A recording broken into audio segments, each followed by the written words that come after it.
يا هيئة المغرب يا هيئة المغرب معروف باسم الله يا هيئة المغرب المعروف باسم الله نبدأ والشعب الوطن ذا منكم وفيكم نوحد الصف ثم ندحر عدو والله نبقى على الحق ويدينا على ايديكم.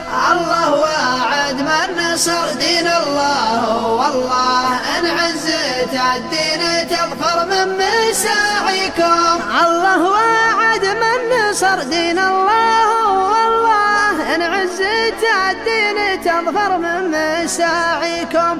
يا مطولين اللحى لاجل الله ولله الخير في وجيهكم والطيب كاسيكم. انتو هال الحق والمعروف بامر الله يلي خذيتوا من السنه مبادئكم. انتو هال الحق والمعروف بامر الله يلي خذيتوا من السنه مبادئكم. انا اشهد لا اله الا الله تالله انكم فخر شعب وان الله حاميكم. انتو على حق ومحمد رسول الله وتبعت مسلمه فدوة مواطيكم. انتو على حق ومحمد رسول الله وتبعت مسلمه فدوة مواطيكم. تبعت مسلمه